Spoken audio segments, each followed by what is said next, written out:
Hello बच्चों, welcome to our YouTube channel. तो आज हम करेंगे स्टैंडर्ड 10th अलजेब्रा का चैप्टर नंबर 4 जिसका नाम है फाइनेंशियल प्लानिंग।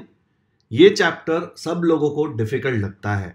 मैं जनरलाइज कर रहा हूं, बट मुझे जो कमेंट्स दिख रहे हैं, जब मैं लोगों से बात करता हूं, तब मैंने नोटिस किया है कि पहले से ही सब लोगों ने डिसाइड कर लिया है कि ये चैप्टर डिफिकल्ट है। वो डिसीजन भूल जाओ।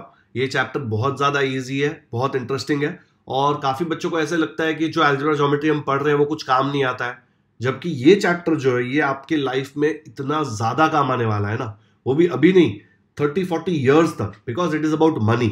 सो you are going to learn some things which you are going to use it for your entire life.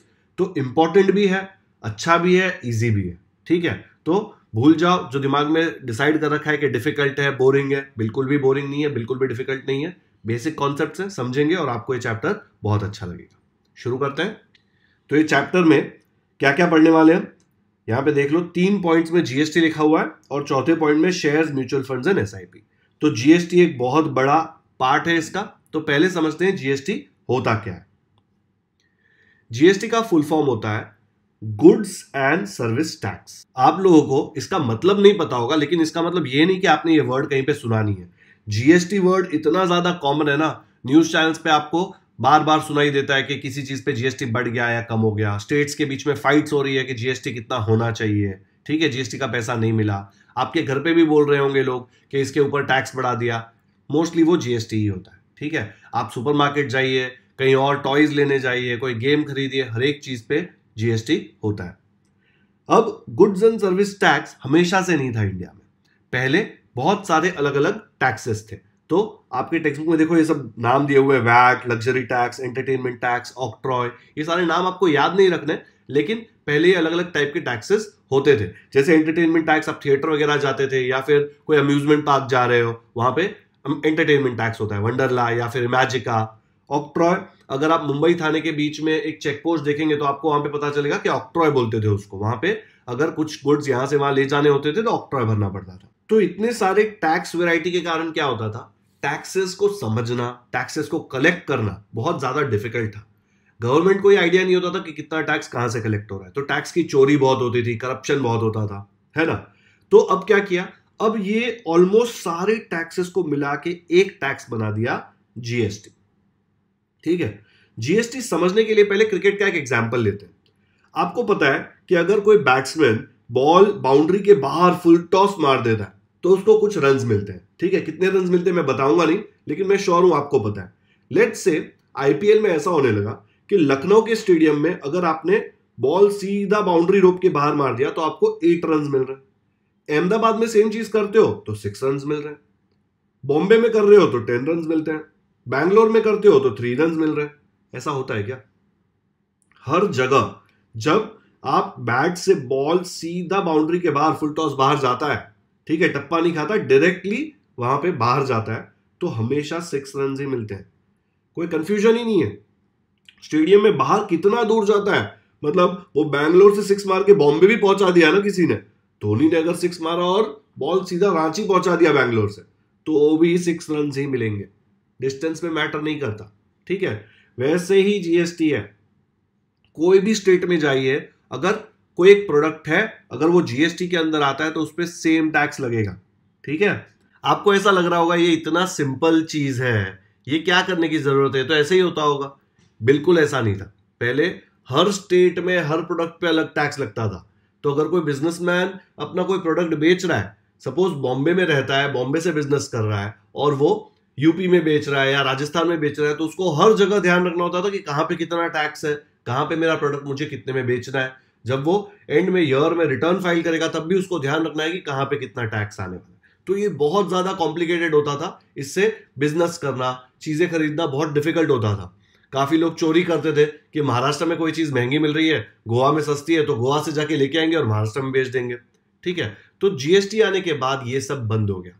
अब एकदम सिंपल है, बंदा कहीं पे भी बैठा है, वो अपना बिजनेस कर रहा है, पूरे इंडिया में कहीं पे भी बेचेगा तो उसको सेम टैक्स भरना है। ओके, तो जीएसटी ने चीजें बहुत सिंपल कर दी है। इसलिए इसका बहुत ज्यादा आप देखेंगे न्यूज में बहुत ज्यादा जीएसटी पे इशू हुआ था, बिकॉज इसने बहुत सारी चीजें रिप्लेस करी है, और बहुत सारी चीजों को रिप्लेस करना इजी नहीं होता। ठीक है, तो स्टार्टिंग में इसमें बहुत इश्यूज आए थे, लेकिन धीरे धीरे ये इश्यूज खत्म हो रहे हैं और ये टैक्स इंडिया के लिए काफी अच्छा साबित हो रहा है। चलो अब देखते हैं जीएसटी कैलकुलेट कैसे होता है और प्रोडक्ट्स पे हम इसको लगाते कैसे हैं। तो यहाँ पे टेक्स्ट बुक में आपको ये वाले पेज पे एक टेबल दिया गया है। बिल्कुल भी टेबल देखकर डरना नहीं है, आपको कुछ याद नहीं रखना। ये टेबल सिर्फ आपके रेफरेंस के लिए ताकि आपको एक्स्ट्रा नॉलेज मिल सके। तो यहाँ पे कुछ टाइप्स दिए गए और उस पर जीएसटी दिया गया और बता रहे हैं कि कौन से गुड्स और सर्विसेज ये टाइप में आते हैं। 0 रेटेड मतलब उस पर 0% जीएसटी है। देखो बच्चों, हर चीज पे टैक्स लगाया तो जो एकदम ही नीचे स्ट्रैटा ऑफ सोसाइटी है उनको जो चीजें बहुत एसेंशियल होती है वो उनको अफोर्ड नहीं कर पाएंगे। तो फूड ग्रेन्स है, फ्रूट्स है, वेजिटेबल्स है, मिल्क है, जो हर घर में यूज होती है, ठीक है, गरीब से गरीब और अमीर से अमीर, वो उस पे 0 टैक्स लगाते हैं गवर्नमेंट वाले। क्यों? बिकॉज उनको चाहिए कि ऐसा ना हो कि ये सारी चीजें टैक्स के कारण महंगी हो जाए। ओके, वैसे ही लो रेटेड है जो यूज होती है, लेकिन ऐसा जरूरी नहीं है कि वो एकदम ही ज्यादा एसेंशियल है। बट काफी लोग इसको डिस्प्यूट कर सकते हैं, जैसे टी, कॉफी, ये भी एसेंशियल्स में ही आता है। सारे घरों में टी कॉफी तो यूज होती है, बट हाँ, इस पे लोअर टैक्स लगाया 5%। वैसे ही अलग अलग ब्रैकेट्स हैं, 12%, 18% और सबसे ज्यादा 28%। ये हाईली रेटेड लग्जरी आइटम्स होती है उसके ऊपर होता है। तो जैसे luxury items, motorcycles, luxury cars, इन सब पे 28% का टैक्स लगता है। 5 स्टार होटल में रह रहे हैं, अभी आपके पास 5 स्टार के पैसे हैं तो आप 28% टैक्स भी भरिए और ये 28% टैक्स जीएसटी जाएगा और ये गवर्नमेंट यूज करेगी डेवलपमेंट के लिए। ठीक है, तो इस तरह जीएसटी के अलग अलग स्लैब्स हैं। अब स्लैब्स वर्ड यूज सुना होगा आपने। स्लैब मतलब क्या होता है कि बिल्डिंग में पता है एक के ऊपर एक ऐसे ब्लॉक्स लगाते हैं, उसको स्लैब्स बोलते हैं। तो आप देखेंगे तो 0 का स्लैब, फिर 5 का स्लैब, उसके ऊपर 12 का, उसके ऊपर 18 का, उसके ऊपर 28 का, ऐसे अलग अलग स्लैब्स हैं। ठीक है, याद करने की बिल्कुल भी जरूरत नहीं है। कोई भी प्रैक्टिस सेट में कहीं पे भी ऐसा नहीं पूछेंगे अरे बताओ ये वाली चीज पे कितना टैक्स लगा है अकॉर्डिंग टू दिस टेबल, बिल्कुल नहीं है। ठीक है, तो सिर्फ रेफरेंस के लिए था, लेकिन एक बार मैं सजेस्ट करूंगा आप रीड कर लीजिए ताकि लाइफ में जब आगे आप गुड्स देखेंगे, अभी भी कहीं पे देखेंगे, तो आपको समझ में आएगा अच्छा ये ऐसा प्रोडक्ट है, इस पे कितना टैक्स होना चाहिए। आपको समझ में आएगा कि कौन से स्लैब में क्या आ सकता है, सिर्फ नॉलेज के लिए। ओके, नेक्स्ट पेज पे आपको एक इनवॉइस दिया गया है। इनवॉइस माने बिल। आप दुकान पे जाते हो तो आपको बिल मिलता है ना, तो यहां पे बहुत ही सिंपल सा बिल है, फटाफट से देखते हैं, बहुत ज्यादा टाइम वेस्ट नहीं करते हैं इस पे। यहाँ पे GSTIN ये एक नंबर होता है जो आइडेंटिफाई करता है कि कौन से शॉप से आपने लिया है। इसमें ये नंबर से आप सब कुछ पता कर सकते हो कि कौन से स्टेट में है, क्या है, सब कुछ ये हम लोग देखेंगे। ये नंबर को अच्छे से हम समझेंगे। सप्लायर कौन है, किसने ये बिल बनाया है, जो बेच रहा है गुड्स उसने बनाया। ये सब क्यों जरूरी होता है? ये जीएसटी फाइल करने के लिए, जो भी उसका क्वार्टरली पीरियड है या हर मंथ फाइल करना है, उसमें ये सारी डिटेल्स उसको देनी पड़ती है। और हो सकता है जो टैक्स ऑफिसर हो ये सारी डिटेल्स वेरीफाई करे कि ये बिल उसने जाली ऐसे ही तो नहीं बनाया ना, टैक्स बचाने के लिए या टैक्स की चोरी करने के लिए। इसलिए ये सारी डिटेल्स बहुत इंपॉर्टेंट होती है। आपने सुना होगा या फिर देखा होगा एक कंप्यूटर होता है सामने जो सारी चीजें रिकॉर्ड करता है, राइट? आपका बिल कंप्यूटर में से निकलता है तो उसमें सारी चीजें रिकॉर्ड होती है, और अगर टैक्स ऑफिसर मांगे तो दुकान वाला या कंपनी वाला या फैक्ट्री वाला वो सारी डिटेल्स उनको दे सकता है। इनवॉइस डेट माने किस तारीख को ये बिल बना है। अब यहाँ पे बहुत सारी चीजें डिटेल में नहीं देखते हैं बिकॉज ये बिल का कैलकुलेशन आपके इंपॉर्टेंट नहीं है। तो पहले सीरियल नंबर तो आपको पता है, आप भी आपके इंडेक्स में लिखते हैं नंबर 1 2 3 4 5। HSN, अब ये HSN कोड है ना, एक फिक्स्ड कोड होता है। ये डिसाइडेड होता है कि एक पर्टिकुलर आइटम है तो वो कौन से HSN कोड में आएगी। ये बहुत ही इजी है सर्च करना। अगर आपको सर्च करना है तो आप देख लीजिए एक बार, चॉकलेट GST HSN कोड, ऐसे आप गूगल पे सर्च करिए तो आपको ये कोड मिल जाएगा।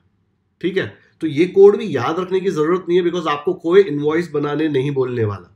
लेकिन आपको अगर लेट्स से आप कहीं सुपरमार्केट में गए और आपको एक बिल मिला है और उस पर आपने आइटम देखी और उस पर लिखा है 5% GST, तो आप देखिए वो आइटम गूगल पे सर्च करके और लिखिए GST HSN, फिर उससे आपको पता चलेगा कि उस पर कितना टैक्स लगना चाहिए। हो सकता है दुकान वाला आपको उल्लू बना रहा हो, जो चीज पे 0% टैक्स लगता है उस पर 5% टैक्स लगा के आपको बेच रहा हो।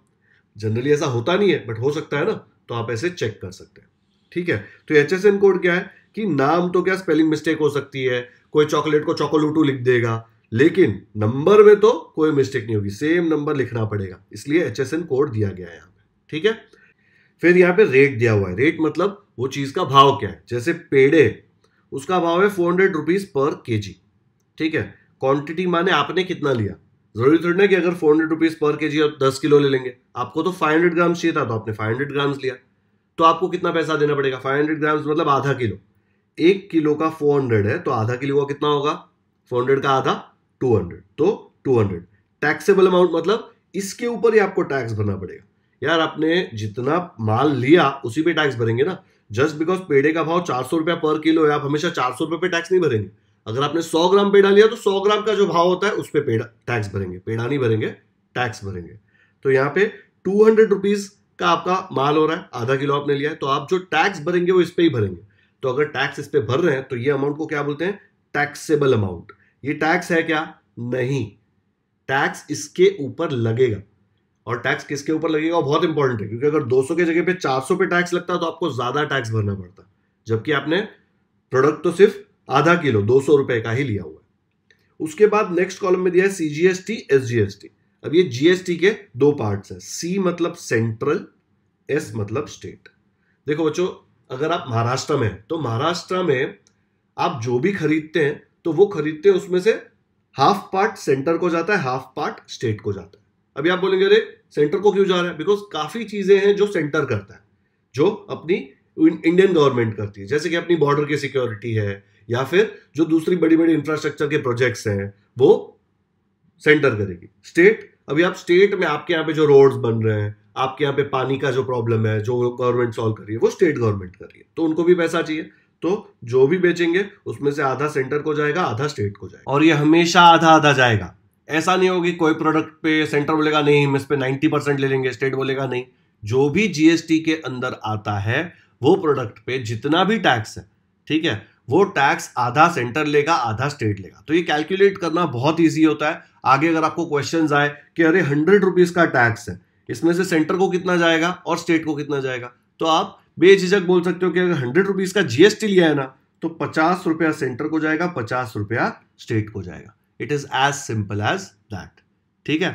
तो यहां पे ये 2.5% क्यों है, बिकॉज पेड़े पे टोटल 5% का जीएसटी है, तो 5 का आधा कितना होता है, 2.5 ना, तो 2.5 मिलेगा सेंटर को और 2.5 मिलेगा स्टेट को, ठीक है। तो यहां पे 200 रुपीज पे 2.5% कैलकुलेट करना है। ये परसेंटेज कैलकुलेट करना है, यहां सिखाने की जरूरत नहीं है, लेकिन अगर आपको कैलकुलेट करना है तो देख लो यार, 2.5% ऑफ 200 कैसे कैलकुलेट करते हैं, इसको लिखेंगे 2.5 अपॉन 100 इंटू 200, ये 0 कट 0 कट, 2.5 इंटू 2 कितना होता है 5, दिख रहा है 5 रुपीज। वैसे ही एसजीएसटी में भी 2.5% और हमको पता है 5 ही आने वाला है। दोनों हमेशा सेम होगा, अभी पूरा कॉलम देख लो, सेम टू सेम होगा, हाफ हाफ। फालतू में दोनों हाफ हाफ करके दिखाना पड़ता है, बट क्या करेंगे, दिखाना तो पड़ेगा, बिकॉज ये पैसा अलग एंटिटी को जा रहा है, ये पैसा अलग एंटिटी को जा रहा है। एंटिटी मतलब अलग आदमी को जा रहा है, ऐसे सोच लो, ये सेंटर को जा रहा है, ये स्टेट को जा रहा है, ठीक है। फिर टोटल आपने भले 200 रुपए के पेड़े लिए, लेकिन वो तो अमाउंट था, इसके ऊपर टैक्स भी तो भरा। कितना टैक्स, 5 रुपया आपने दिया सेंटर को और 5 रुपया आपने दिया स्टेट को, ठीक है। आपको तभी दुकान वाले को देना होता है, अलग से घर पे आके आप ऐसे नहीं बोलेंगे अरे 5 रुपया मैं बाद में जाके प्राइम मिनिस्टर को ट्रांसफर कर दूंगा, ये 5 रुपया बाद में जाके मैं चीफ मिनिस्टर को यूपीआई कर दूंगा, ऐसे नहीं चलता। आपको दुकान वाले को ही देना होता है और दुकान वाला ये टैक्स गवर्नमेंट को देता है, ठीक है। तो आपने 200 पेड़े का भाव दिया प्लस 5 रुपीज प्लस 5 रुपीज, कितना हुआ 200 प्लस 5 प्लस 5 210, आपने 210 रुपीज दुकान वाले को दिया। तो ऐसे होता है जीएसटी कैलकुलेट, ठीक है। ये परसेंटेज और ये सब देख के डर लग रहा है तो डरो मत, ये सिर्फ मैं आपको एक इनवॉइस एक्सप्लेन कर रहा हूं। ये इनवॉइस देख के हो सकता है आपको क्वेश्चंस पूछे जाए, इनवॉइस बनाने आपको कोई नहीं बोलेगा, ऐसे नहीं बोलेगा अरे कॉलम बनाओ, और कॉलम बनाने बोला ना तो भी HSN कोड और ये सब डालने की जरूरत नहीं है, बिकॉज इसके लिए तो आपको गूगल सर्च लगेगा, और एग्जाम में तो गूगल सर्च कर नहीं पाओगे, है ना। तो ये सब काफी सिंपल है, आपको पता है कि ये दोनों कॉलम्स तो सेम कॉपी करने, ये तो जो भाव दिया है वही आने वाला है। यहाँ पे आपको कैलकुलेट करना है कि कितना माल लिया है, उसके हिसाब से आपको टैक्सेबल अमाउंट मिलने वाला है, ठीक है। और टोटल में आप क्या करेंगे, ये प्लस ये ऐड करके बना देंगे, एंड में सारे आइटम्स का जो टोटल आएगा वो इधर आ जाएगा। इस तरह आप इनवॉइस बना सकते हैं।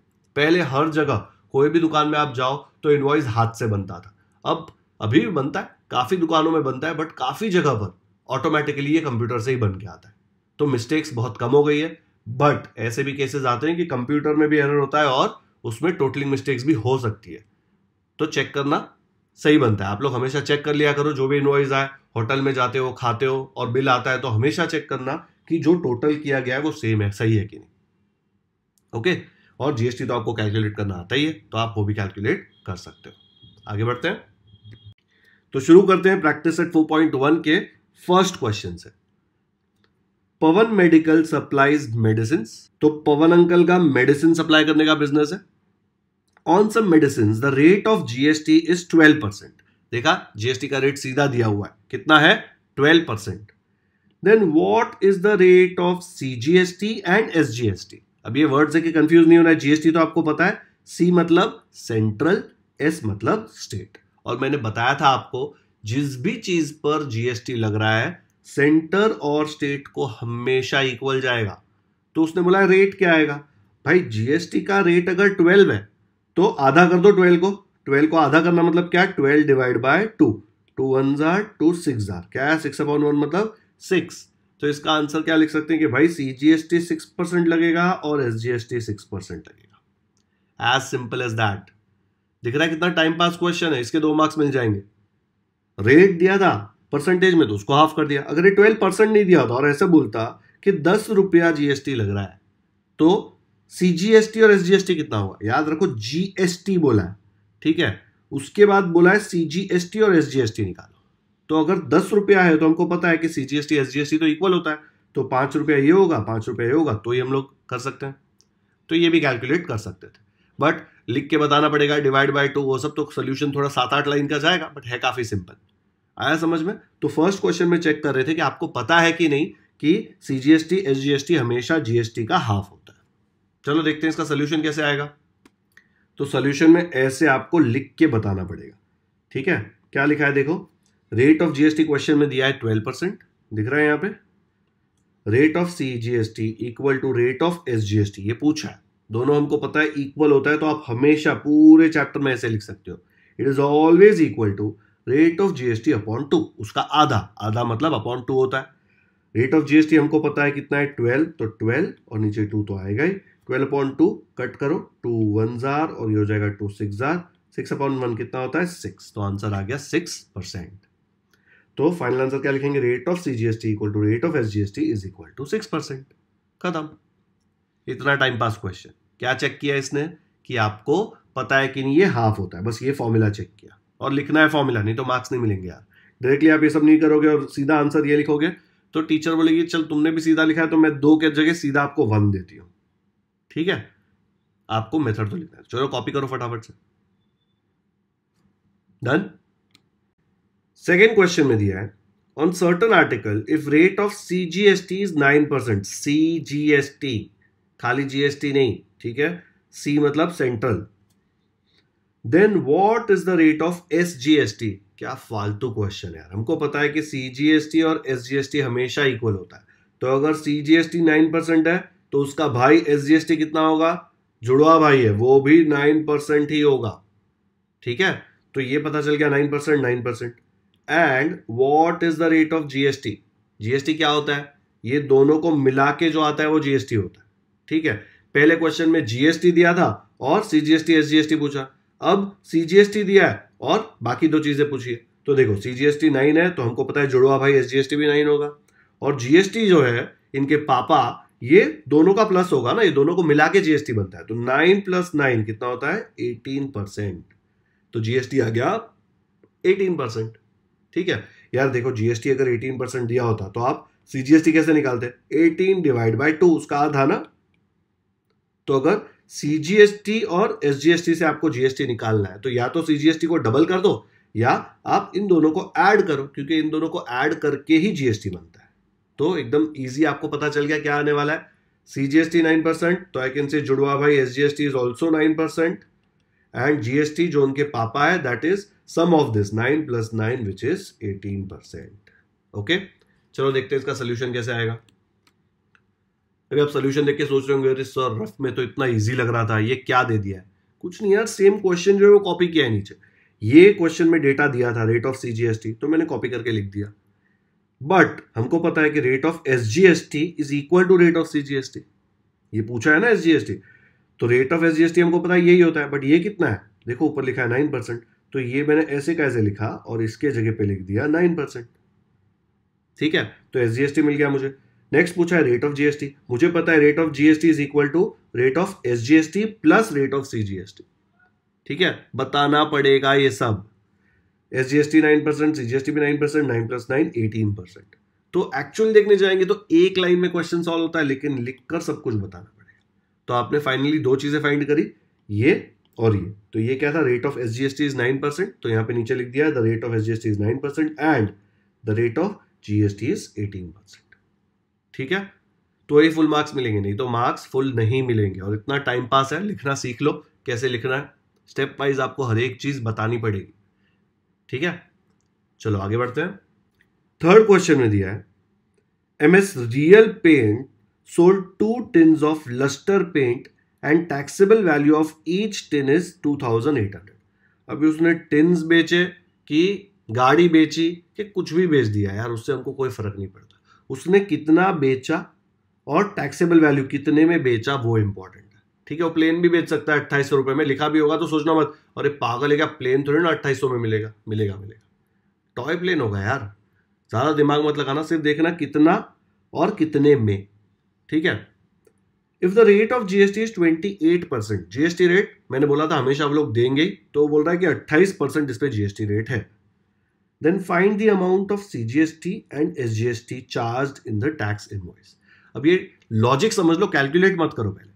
उसने जीएसटी रेट दिया है, परसेंटेज निकालना तो आपने बचपन में सीखा था, तो आपको पता है कि कुछ तो अमाउंट आने वाला है, उसका 28% निकाल सकते हैं। अब उसने सीजीएसटी और एसजीएसटी पूछा है ना, तो वो तो पता है आधा आधा होगा। अगर 28% डायरेक्टली कैलकुलेट करना है तो कर लो, या फिर 28 का आधा कितना होता है, 28 का आधा होता है 14। करेक्ट, तो 14% यहां पे 14% यहां पे, हमको पता ही है इक्वल आने वाला है। तो परसेंटेज का क्वेश्चन है, इतनी सारी चीजें दी है, लेकिन ये बेसिक बचपन का क्वेश्चन है। सिर्फ ये जीएसटी नाम देके सीजीएसटी एसजीएसटी देखकर आपको डराया जाता है। अगर आपके बेसिक्स क्लियर है कि परसेंटेज कैसे निकालते हैं, तो आपको ये क्वेश्चन काफी इजी लगेगा। एक और मिस्टेक क्या कर देंगे बच्चे कि टैक्सेबल वैल्यू 2800 देख के सीधा 2800 पे कैलकुलेशन शुरू कर देंगे। यार अच्छे से देखो, taxable value of each tin है, और कितने टिन लिए उसने, 2 टिन लिए हैं। ठीक है, तो अगर 2 टिन लिए हैं तो 2 पे टैक्स भरना पड़ेगा ना, खाली एक पे थोड़ी ना चलेगा। अगर ऐसे होता तो हर बंदा 10 लेता और टैक्स एक ही पे भरता, ऐसे नहीं चलेगा। तो जितना दिया है माल उसका पहले वैल्यू कैलकुलेट करोगे। अगर ईच टिन का 2800 है तो 2 टिन का कितना आएगा, 2800 इंटू 2, 28 2 56 ना, तो आएगा 5600। करेक्ट, फिर उसके ऊपर जीएसटी सीजीएसटी और एसजीएसटी कैलकुलेट होगा। आया समझ में, है ना? टाइम पास एकदम। ट्राई करना है क्या खुद से, एक बार रफ में खुद से ट्राई कर लो। स्टेप्स का टेंशन मत लो, अभी खाली ट्राई करो कि आपको आंसर आता है कि नहीं, फिर मैं सोल्यूशन बताता हूं आपको। चलो वीडियो पॉज करो, ट्राई करो जल्दी से। हो गया, करो ट्राई। तो यहां पे देख के आपको लग रहा होगा अरे सर इतने सारे स्टेप्स तो नहीं लिखे हैं। नहीं सोचता है, पहले पहले जब आप करोगे ना सॉल्व, तो आपको इतने सारे स्टेप्स लिखने को समझ नहीं आता, लेकिन आप दिमाग में सोचोगे तो आपने हर एक लाइन सोची है। स्टेप्स वही होते हैं जो स्टेप्स आपके दिमाग में आपने सोचे। ठीक है, पहले आपने क्या सोचा, okay taxable value of each tin is 2800, तो वो लिख दिया। Therefore taxable value of 2 tins, 2 क्यों, क्योंकि उसने बोला है 2 लिया है। 2 टिन्स का कितना होगा, एक का 2800, तो 2 का 2 इंटू 2800, इसको मल्टीप्लाई करोगे तो आएगा 5600। रेट ऑफ जीएसटी क्वेश्चन में ही दिया है 28%। आपको क्या करना है, amount of CGST and amount of SGST find करना है। हमको पता है कि rate of CGST is equal to rate of SGST is equal to rate of GST upon 2, उसका आधा पहले ही क्वेश्चन में हमने देख लिया था। तो कितना है रेट ऑफ जीएसटी, 28, तो यहाँ पे लिख दिया 28 अपॉन 2। जब इसको आप कट करोगे तो क्या होगा, 2 1s are 2 1s are 2, 2 4s are 8, तो आपको आंसर आया 14%। अभी आपको फाइंड क्या करना है, आपको amount of CGST and amount of SGST find करना है। अगर आपने अमाउंट ऑफ सीजीएसटी फाइंड कर लिया तो आपको पता है अमाउंट ऑफ एसजीएसटी तो सेम आने वाला है। तो चलो पहले सीजीएसटी फाइंड करते हैं। It is 14% of taxable value of 5600। मैंने बोला आपको ये परसेंटेज का क्वेश्चन है, ठीक है। तो 14% ऑफ 5600 ये कैलकुलेट करना है। ये टैक्सेबल वैल्यू लिखा है ताकि आपके दिमाग में बैठे कि हमेशा टैक्स टैक्सेबल वैल्यू पे ही लगता है। ओके, जो माल लिया उसके ऊपर। यहाँ पे 2800 रुपया था ईच टिन का, बट आपने माल कितने का लिया, 5600 का, तो आपकी टैक्सेबल वैल्यू क्या हो गई, 5600।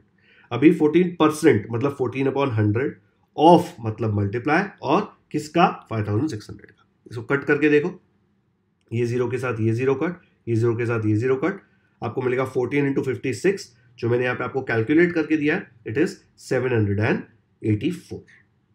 तो ये आ गया आपका सीजीएसटी 784। क्या क्या पूछा था भाई? सीजीएसटी भी पूछा था और एसजीएसटी भी पूछा था। मुझे पता है अगर सीजीएसटी 784 है तो एसजीएसटी भी 784 ही आएगा। तो मैं बोल सकता हूं therefore SGST equal to CGST equal to 784। एक लाइन में एसजीएसटी निकल गया। Okay, as simple as that. Therefore answer क्या आएगा final? The amount of CGST and SGST charged in the tax invoice is ₹784 each. अगर मैं इसके बाद एक और लाइन पूछता कि टोटल जीएसटी वो कितना भरेगा, तो एसजीएसटी भी 784, सीजीएसटी भी 784, तो आप 784 प्लस 784 करके आंसर निकालोगे और वो होगा टोटल जीएसटी। आया समझ में? बहुत ही इजी क्वेश्चन है, बट ये क्वेश्चन में मिस्टेक्स करने के इतने ज्यादा चांसेस है ना कहीं पे कोई स्टेप में आपका मिस्टेक हो जाएगा। आपको बहुत ज्यादा ध्यान रखना है, ठीक है? क्या किया हमने? पहले 1 टिन का भाव दिया था, उससे 2 टिन का कितना होगा वो निकाला। जीएसटी रेट दिया था, उससे सीजीएसटी और एसजीएसटी निकाला आधा करके, फिर एक सीजीएसटी कैलकुलेट कर लिया, एसजीएसटी सेम आ गया और फाइनल आंसर लिख दिया। ये आपने बचपन में सीखा हुआ है, ऐसे मत सोचो ये क्या नया चीज दे दिया। सिर्फ यहाँ पे सीजीएसटी लिखा हुआ होगा। आपके बचपन में ऐसे होता था, अरे रिंकू ने एग्जाम दिया, उसको इतने मार्क्स आए, उसका परसेंटेज कैलकुलेट करो। As simple as that, right? So यहाँ पे तो रेट भी पहले से दिया हुआ है। It's very easy to calculate percentages. अगर नहीं आता था तभी, तो अभी भी डरो मत, मैं एकदम बेसिक से आपको बता रहा हूँ। परसेंट मतलब अपॉन 100%। मैंने आपको पहले भी सिखाया है। सेंट मतलब क्या होता है? सेंचुरी। सेंचुरी कितना? 100, इसलिए 100 आता है इसमें, ठीक है? डन? चलो कॉपी करो फटाफट से। जिन्होंने खुद से किया सेम आंसर आया था क्या? ये ईच वर्ड बहुत इंपॉर्टेंट है। एसजीएसटी सीजीएसटी दोनों 784 है, खाली एक 784 नहीं है, दोनों मिला के 784 नहीं है, दोनों अलग अलग से 784 है, हमेशा इक्वल होते हैं। डन? आगे बढ़ते हैं। अब आते हैं 4th क्वेश्चन पे। देखो बच्चों, अभी तक आपके बेसिक कॉन्सेप्ट्स एकदम क्लियर हो जाने चाहिए। आपको पता होना चाहिए कि रेट ऑफ जीएसटी जो भी होता है वो हो सकता है क्वेश्चन में दिया हो, और जो सीजीएसटी एसजीएसटी होता है वो जीएसटी से ही निकाल सकते हो आप आधा करके। अगर सीजीएसटी एसजीएसटी दिया है तो उसको ऐड करके आप जीएसटी निकाल सकते हो, ठीक है? ये सब बेसिक कॉन्सेप्ट आपके क्लियर है। अब ये क्वेश्चन में एक और बेसिक कॉन्सेप्ट क्लियर होगा। जो मैंने आपको टैक्स इनवॉइस एक्सप्लेन किया था तब मैंने आपको ऑलरेडी बताया, लेकिन क्वेश्चन सॉल्व करोगे तो वो कॉन्सेप्ट आपके दिमाग में बैठ जाएगा। The taxable value of a wristwatch belt is 586। बहुत महंगा बेल्ट है यार, सोने का बेल्ट है क्या? Rate of GST is 18%, ठीक है? Then what is the price of the belt for the customer? आप सोचेंगे 586 तो दिया है, कस्टमर के लिए उतना ही प्राइस होगा। नहीं होगा, ये टैक्सेबल वैल्यू है। टैक्सेबल वैल्यू क्या होता है? जिसके ऊपर टैक्स लगाएंगे, ठीक है? तो 586 रुपीज टैक्सेबल वैल्यू है। जीएसटी का रेट भी 18% दिया, मतलब उसको 18% जीएसटी तो भरना ही है। 18% किस चीज का? 18% इस चीज का ना, क्योंकि यही तो उसने पैसा देना है ना, टैक्सेबल वैल्यू। तो आप इसका 18% कैलकुलेट करोगे तो क्या आता है? देखो, आप 18% ऑफ 586, 18% मतलब 18/100 ऑफ मतलब मल्टीप्लाई 586। इसको सॉल्व करेंगे आप, ठीक है? इसको सॉल्व करके जो भी नंबर आया वो होगा जीएसटी। तो उसने 586 प्लस ये जो जीएसटी आया वो भरेगा, तो उसको कस्टमर को माल देगा। नहीं तो बोलेगा नहीं भाई जीएसटी तो देना पड़ेगा ना, क्योंकि जैसे ये बेचा, जो दुकान वाला है उसको तो जीएसटी भरना ही है गवर्नमेंट को। आप काफी जगह पे देखते होंगे लोग बिल नहीं देते, ठीक है? वो जाली बिल देते हैं तो उसमें जीएसटी नहीं देते। ऐसे बोलेंगे अरे जीएसटी के बिना दे दूंगा तो। बट ऐसे लोग जो करते हैं ना, इनके बारे में जब भी पता चलता है तो गवर्नमेंट उन पे रेट डाल सकती है और फिर वो जो टैक्स है वो रिकवर करेगी और पेनल्टी भी लेगी, ठीक है? तो आजकल कोई टैक्स चोरी करता नहीं, सारे लोग जीएसटी चुपचाप भर ही देते हैं। तो प्राइस कैसे निकालेंगे बेल्ट की? टैक्सेबल वैल्यू दी गई है और जीएसटी 18% आप कैलकुलेट करोगे, उसके ऊपर जो भी नंबर आया वो इसमें ऐड कर दोगे और वो होगा total price of the belt. Okay, चलो करो फटाफट से कैलकुलेट। बहुत ही इजी क्वेश्चन है, खुद से करोगे तो आना ही चाहिए। लिखेंगे कैसे वो मैं बता दूंगा, लेकिन फाइनल आंसर मुझे अभी के अभी कमेंट्स में बताओ। डन? क्या आता है फाइनल आंसर? लिखो जाके कमेंट्स में। तो जिन शरीफ बच्चों ने खुद से किया वो देखो कि कैसे आता है। Taxable value of a wrist watch belt is 586, question में दिया था, कॉपी किया, रेट ऑफ जीएसटी 18% क्वेश्चन में दिया था, यहां पे कॉपी करके लिख दिया। ठीक है, सिस्टमैटिक बनना है अपने को।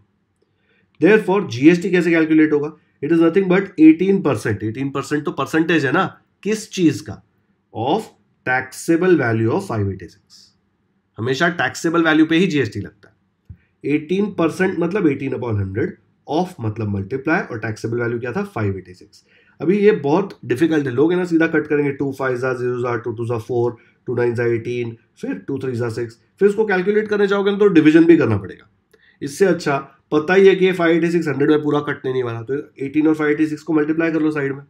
ठीक है, डिवीजन मत करना, क्योंकि 586 इंटू 18 करोगे तो आपको आंसर आया 10548।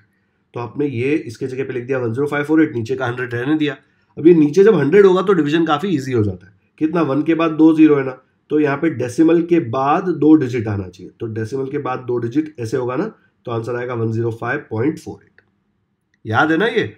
अगर ये 100 हटाना है तो यहाँ पे डेसिमल डालना पड़ेगा, इसलिए आंसर 105.48 है। अगर ये 1000 होता तो डेसिमल के बाद 3 डिजिट आती, 548।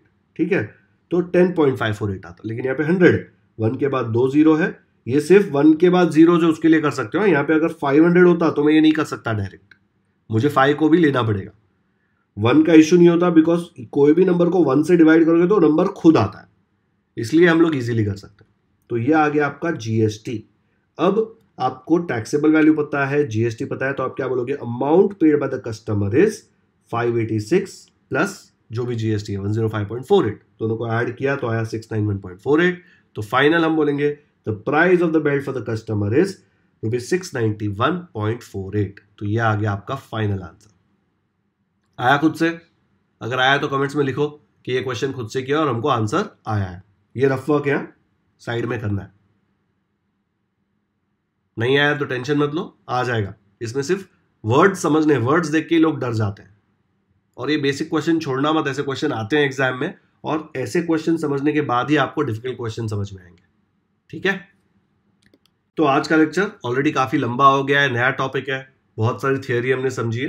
क्या किया हमने? प्रैक्टिस सेट 4.1 के पहले जो सारी थियोरी थी पूरी समझ ली, एंड इसके क्वेश्चन नंबर 1 2 3 एंड 4 हमने सॉल्व कर लिए। तो जीएसटी, सीजीएसटी, एसजीएसटी क्या होता है, बेसिक नॉलेज आपको है। नेक्स्ट क्वेश्चन जब मैं सॉल्व करूंगा तो वो बेसिक नॉलेज आपको बहुत ज्यादा काम आने वाली है। ठीक है, कोई भी वर्ड से अगर डर लग रहा हो तो पहले वर्ड समझ लेना, ताकि उसका डर चला जाए, बिकॉज जितना बड़ा क्वेश्चन होगा उसमें 3-4 ऐसे अलग अलग वर्ड्स होंगे। आपको ये 4 क्वेश्चन में सारे वर्ड्स, टैक्सेबल वैल्यू क्या होता है, एसजीएसटी क्या होता है, सीजीएसटी क्या होता है, सीजीएसटी से एसजीएसटी कैसे निकालते हैं, सीजीएसटी एसजीएसटी दोनों दिया है उससे जीएसटी कैसे निकालते हैं, खाली जीएसटी दिया है तो उससे ये दोनों कैसे निकालते हैं, ये सारी चीजें ये 4 क्वेश्चन में क्लियर हो गई है। ये 4 क्वेश्चन करने के बाद आगे क्वेश्चन जो है वो इनका कॉम्बिनेशन होंगे। ठीक है, या फिर अननोन्स आ जाएंगे, बट होंगे काफी सिंपल, यही सेम बेसिक कॉन्सेप्ट्स यूज होंगे।